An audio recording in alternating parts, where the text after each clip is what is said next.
What's up, y'all? Welcome to the AlwinTheSheriff Podcast. I am AlwinTheSheriff, aka AlwinTheSheriff.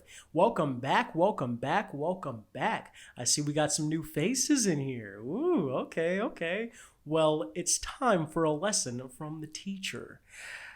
Well, I'm actually just a substitute teacher for now, but I will be back next week. I'm just playing. Anyway, let's get to it. For some of you who are brand new on here, my name is AlwinTheSheriff. I talk about 3 subjects, which are science, technology, and psychology. They each get their own 8-minute segments. I talk about what the heck I read during the week, and hopefully you find it very interesting. All right, let's get into it. This is the first minute. The first subject we're going to dive into is science. Before we get to that, just a quick announcement. If you find that you really love this podcast and really appreciate everything that I talk about, I ask that you please go and check out my website, AlwinTheSheriff.com. I got merch on there, got masks, joggers, hoodies. Check them all out. If you don't like clothing, if you could check out my Patreon and possibly support me on there, or even click on that donation link on my website, I really appreciate that. Everything helps. Everything helps. Everything helps. And I mean everything helps. Not everything. I'm not talking about the things that don't matter. Like if you send me cotton swabs in the mail and stuff, that's a whole nother conversation. And also that would be an insult. But nah, just go check out some of that stuff on there. I'd really appreciate it if you guys could support me. And yeah, let's freaking get to it. Let's see. So the first subject is science. So I read an article from Futurism this week. It's called, "There's a 50% chance that we're living in a simulation." Now, when I first read that title, I thought to myself, what the freaking heck are you talking about? And this is from a Columbia professor, right? Because it's like, I know a lot of people have, strange conversations, but the conversations just keep on getting stranger and stranger, man. And it's like, well, I guess it's not fair to say that for this conversation because, obviously, I think this debate goes back, decades. But when I hear something like this, man, I'm just like, okay, what's the rationale behind it? You know what I mean? Anyway, let me just give you a little bit of details. So this article talks about a Columbia University astronomer by the name of David Kipping, who builds upon Bostrum's Trilemma. And he basically argues that there's a 50% chance that we're living in a frickin' simulation. Now, Bostrum's Trilemma lays out 3 propositions, and he says that at least one of these are true. The first says that civilizations usually go extinct before developing the capability of creating reality simulations. The second one is advanced civilizations usually have no interest in creating simulations. Why am I saying simulations? The third one is we're almost certainly living inside a computer civilization. Okay, I think I keep on confusing civilization with simulation. Anyway, the article points out a few other things. He collapses 2 of the first propositions into one. He talks about the fact that the more we dive deeper into discovering whether or not we do live in a simulation, our computing power actually decreases, and that maybe there will come a day where, depending on whether or not our technology improves, we'll be able to figure out whether or not we are indeed, in fact, living in a simulation. I just read this article, and to be honest, dude, just off the top of my head, I was like, yo, there's just no freaking way we're living in a simulation, man. I don't know, I just call it as I see it, man. I just think there's just not enough, to show that. And maybe I'm just being naive here. Count me out of the debate if you want to, man. But I feel like if we were really living in a simulation, we'd be seeing glitches everywhere. Nothing's perfect, man. I feel like, dude, has anybody ever seen that new movie, Antebellum, man? Has anybody watched the trailer where you just literally see the airplane glitch in and out of the sky? I feel like we'd be seeing stuff like that. You know what I mean? And just based off that, we'd be like, yo, I think I'm in a computer game or whatever it is, man. I think it's real. I feel like stuff like that, stuff occurring like that would be real if we were living in a simulation. I feel like nothing's perfect. And I feel like, the programmers, whatever they were trying to accomplish from the start, obviously they would have to clear out a lot of bugs, but I feel like we see a lot of stuff going on. Not only that, but I feel like if we really did believe we were living in a simulation, and like the fact that we were indeed living in a simulation, we would see things that would make us feel like we're invincible. Like, has anybody seen that episode of Family Guy where he feels like he's just like invincible because like I feel like because I think death was on a break or something and he was sleeping on his couch, and every single time someone like did something to Peter or anyone in general, like stabbing them or throwing a bottle at their head, they wouldn't die. Like, I feel like we would see small glitches like that and we'd just be like, yo, it's Grand Theft Auto Day, like let's go ham. Like, you'd see people stealing meat trucks and driving the entire truck back to their clans. Like, we go into, and we just be in an anarchist society, man. Like, people were going crazy. Like, you'd see me just like being the first person, like trying to steal meat trucks and stuff like that, and driving back to my clan like, yo, we are the hoo-ha clan. Like, like, don't mess with us. Yeah, we know we have like a dozen lives. So, and I don't know. Maybe I'm just sounding stupid here, man. Maybe I am just sounding stupid, but I feel like at the end of the day, man, if we were living in a simulation, it would be hilarious. And I think I remember like seeing Elon Musk on like a Joe Rogan podcast talk about this, man. Like, and I didn't even know what to say. I didn't really like quite listen to his rationale. I can't remember what he said. I know that he feels, somewhat that we're probably living in a simulation. And I don't know. Maybe I just need to listen to more of, maybe I just need to listen to the debate more, man. Because it just seems too far-fetched to me, man. Like, for real though. Like, and on top of that, man, like, I feel like, I guess it's fair to say that we do somewhat see glitches in society, with UFOs and stuff like that. There are some things that we just can't explain. Like, like, who's ever seen ships go at the speed of light like that? It's just like insane. But I don't know. I don't have too much time to talk on this. I think I have like 10 seconds left. But I don't know. I guess my concluding thoughts on this is, look, man, the day that we all find out this is a simulation, I'm going ham. I'm going nuts. That's all I got to say. Like, I'm stealing some serious meat trucks, man. Like, some serious... Bring me the mutton! Anyway, so yeah, getting into our next subject. Our next subject is technology. Now, I read an article from Business Insider, and this article basically talks about a London startup called Notpla, and they're making plastic alternatives that are made out of seaweed. And they're working on seaweed condiment packets to everyday grocery store bags. They're trying to essentially use seaweed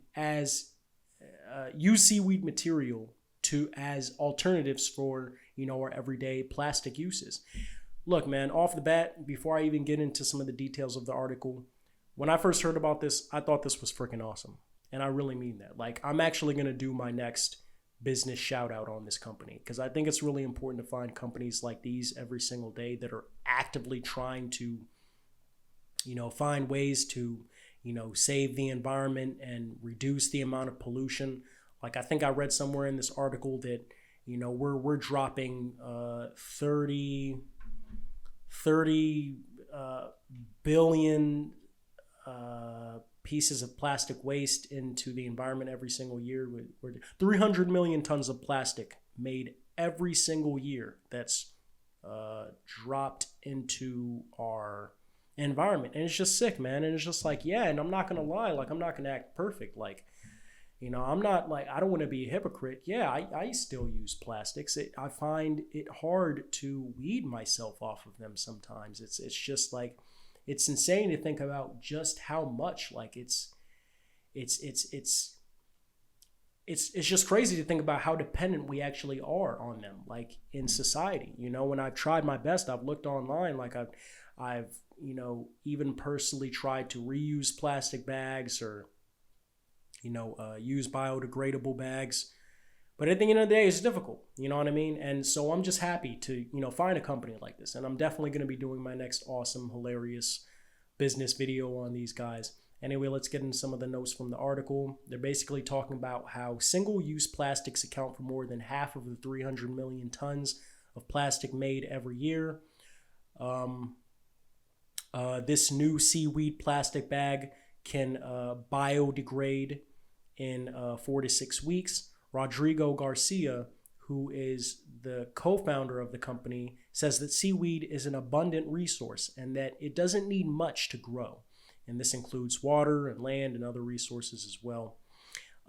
Right now, they keep their pricing private, but right now, they are selling to wholesalers with customers who put emphasis on eco-friendly products. That's freaking awesome. Single-use plastics are everywhere in our daily life, and they account for more than half of the 300 million tons of plastic made every year. I already said that point, but it's important to say it again because we have to make it apparent to you guys and people like me as well. Like, this is not a game. Like, this is not a joke. Like, our plastic use is insane. We got to find a way to fix this issue. And yeah, this is, yeah, that's pretty much it. Yeah, man, just my thoughts. Like, again, like, I think that this idea is awesome. I'm definitely going to be making my next business shout out video on it. I think that it's great that companies like these are trying to, actively find ways to, drastically change our lives. We're so used to using plastic bags every day. It's not even funny. Like me, like even off the top of my head, I think to myself, well, what am I going to put all of my trash in? You know what I mean? Like, what's easy enough? What's easier to handle than a plastic bag? You know what I mean? Like whether I'm carrying stuff out of my house, whether I'm trying to find different places to, store all of my personal items, whether I'm looking for things to, set up as a trash bag when I'm at, some kind of event or I'm at a picnic with my family. It's like, what's more convenient to use? And, for them to come up with an alternative like that. And I hope it's working. I haven't personally seen the product myself, and I haven't read too much about what customers think of it, but I was just reading this article and I was just thinking to myself in the back of my head, like, this is great. And I hope that it's working for them. I think that they said they're also going to continue to try to find other products to focus on. I think I mentioned condiments earlier, but they're also trying to find different products that we use every single day to make seaweed out of, essentially. I wonder how expensive it is to produce this, because they are doing private pricing right now. I wonder how that's going to factor into, the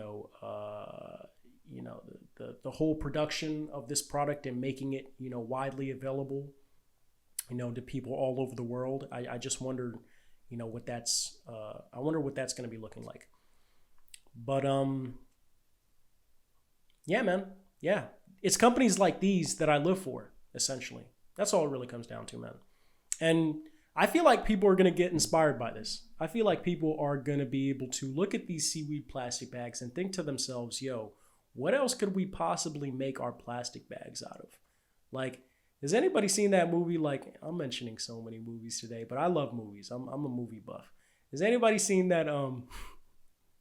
And I'm only saying this just because, like, I think this would be a great idea for them to consider down the line. But has anyone seen that movie, like Willy Wonka and the Chocolate Factory? Do you remember that scene where I think it's, what's her name? Veruca Salt. She's licking like the lickable wallpaper. I'm talking about the first Willy Wonka. Yeah, this is for all the 90s babies out there and whatnot. But like the old like Willy. In fact, that movie was made way before the 90s. What am I talking about? Anyway, just people who know the original joint. Like, yeah.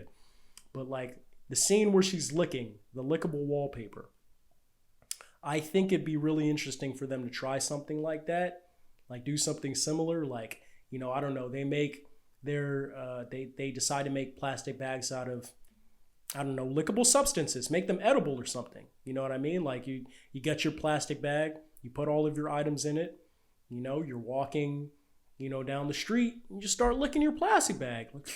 Like, this tastes good. Like I'm dropping off my supplies and I can, lick something that tastes great.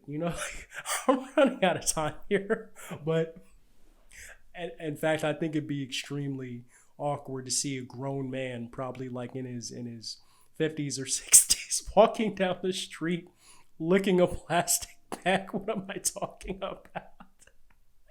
No, I think that'd be an awesome idea, though. I think it'd be revolutionary. It'd be weird, and I like weird, but definitely revolutionary. It could change the world. Yeah, bro. Word to Grandpa Joe. But yeah, bro. Like, yeah, my time is up for this subject. But final words, I guess. Final quick words. Yeah, man, go Seaweed. And the last subject is psychology. This is actually one of my favorite subjects because I'm always trying to find different ways. I'm always trying to find different articles to read about how I can improve myself and also share it with you guys as well.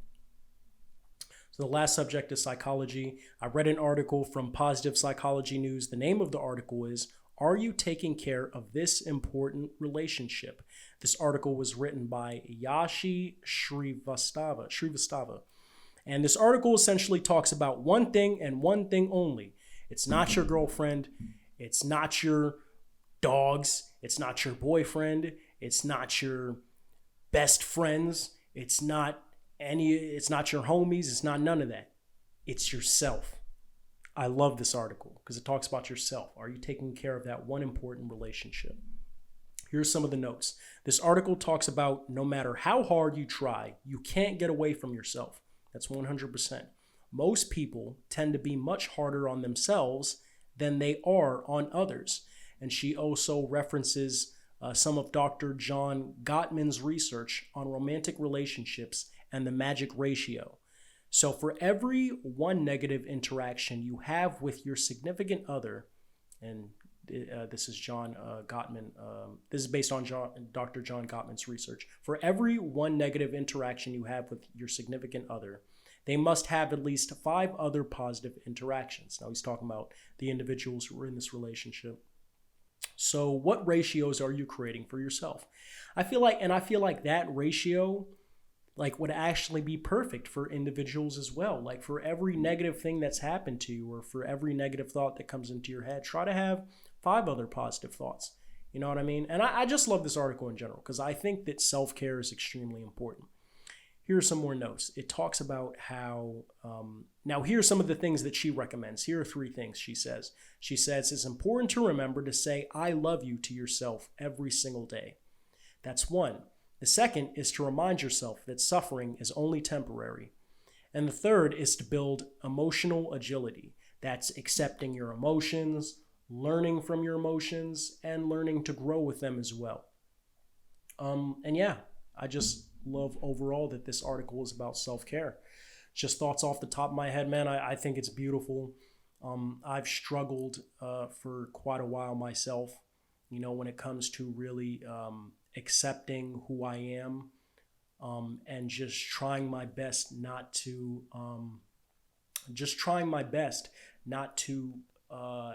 look at other people and say to myself, "Oh, my life is based on them."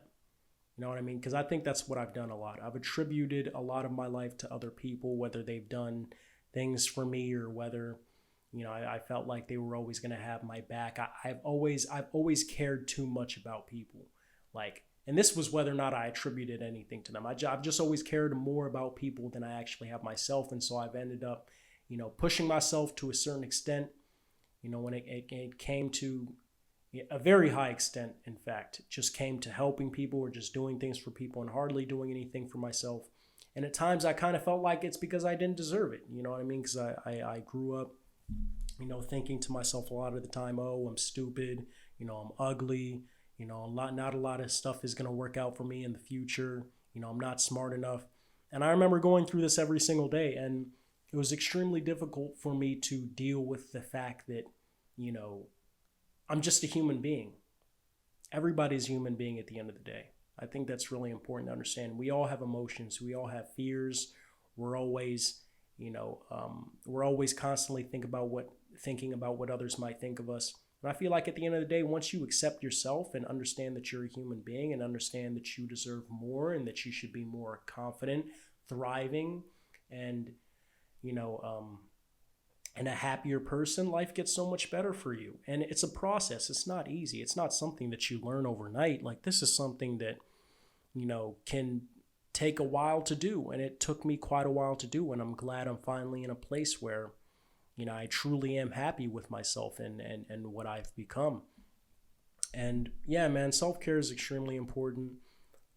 Let's see if I got some more additional notes on here from this. I guess these are just more of some of my thoughts. I think this article is beautiful. There's nothing more important than self-care. You really have to learn how to love yourself. You also have to learn to spoil yourself sometimes, even when it comes to hard work, and dedication. I think it's really important for people to be able to know when they deserve something, and know when to get back on the grind. Like me, I've always had a hard time being able to, find the distinction between that and just making myself suffer just because I have to work hard to get to the next level. Like, I found myself sacrificing so many things. Like, I found myself sacrificing sleep, meals, so many different things. And it got to a point where I was like, I don't deserve anything. I don't deserve this honey bun at Giant, or I don't deserve I don't like honey buns anymore. I think they're gross. So that was probably a bad example, but like, I don't deserve this. I don't deserve sleep. I don't deserve this great meal. I don't deserve to hang out with friends, because the only time, and I've rationalized this in my head multiple times, the only time I'll deserve something is when I finally made it. Once my dreams finally come true, whenever I'm rich and famous and all that, then I can enjoy all these things. And that's not healthy. That's not a healthy way to live. I think it's really important for people to not equate suffering with happiness. You have to be happy. If you have to take a break, dude, take a break. Like me, I ended up not even posting a few videos last weekend just because I realized, the toll it was taking on my head was insane. I just can't do it. It's just I post consistently every single day. And, there are days where I feel like I'm not being appreciated, but at the same time, I'm like, I love what I do. I'm not going to let this drive me insane. I'm not going to stress myself out about this. Life isn't easy, and everyone goes through the exact same thing. I'm a human being. I'll get through this. This isn't going to tear me down. But yeah, man, do not equate suffering with happiness. Do not sacrifice yourself, to make things happen. And just understand yourself. Be self-aware. Know how much you can take and how much you can't take. That's all it really is, man. And just a few more notes that I wrote down the other day on here, man. Is just that, if I'm stupid for thinking this. I was thinking to myself, and I only got a few more seconds to speak on this, and then I'll give you my final thoughts. But is there anything wrong with you having so much love for yourself that you leave your relationship with your significant other? Or is it just and obviously it's important not to become conceited about it. Conceited about loving yourself. To a certain degree, that's unhealthy. But is it wrong for you to leave a significant other because you have so much love for yourself and you feel like it's really important for you to, continue building yourself and building what you have and what you want for yourself? And if not, I mean, it is what it is. I feel like it could just be common sense. It's you don't even have to worry too much about that. If you want to build with an individual, it's great. And if they have an understanding of you and you have an understanding of them, that's absolutely great too. But I've always just thought to myself, are there certain sacrifices that have to be made? But I guess that's a conversation that you would have with your significant other. Anyway, that's the last subject, y'all. My name's AlwinTheSheriff. Thank you so much for tuning in once again this week. Thank you so much. I really appreciate it. Make sure that if you're watching this on YouTube, you put a comment in the comment section. Make sure you like this video. If you're streaming this on any of the other podcast platforms, whether it's Spotify or Apple Podcasts or any of those other podcast sites that I've seen, I'll try and list some more of them at the bottom. Make sure that you leave a review. Make sure that you rate the joint. I'd really appreciate it. It lets people know whether or not this podcast is legit, whether people would consider messing with it moving forward if they decided to That is if they did decide to take the next step in listening to it themselves. But I'd really appreciate it. Also, make sure you go to AlwinTheSheriff.com. I said that at the beginning of the video. AlwinTheSheriff.com. Check out some of my merch. Tell me what you think. I always appreciate the feedback on my podcasts and my short videos as well. So make sure that you leave comments, whether that be Instagram or any other site that I drop any of my videos on. Would really appreciate it. Thank you so much, guys, for tuning in. Did I have concluding thoughts earlier? I think my concluding thought was, bruh, go lick yourself a plastic bag. Yo, this was the AlwinTheSheriff podcast. Peace out, y'all.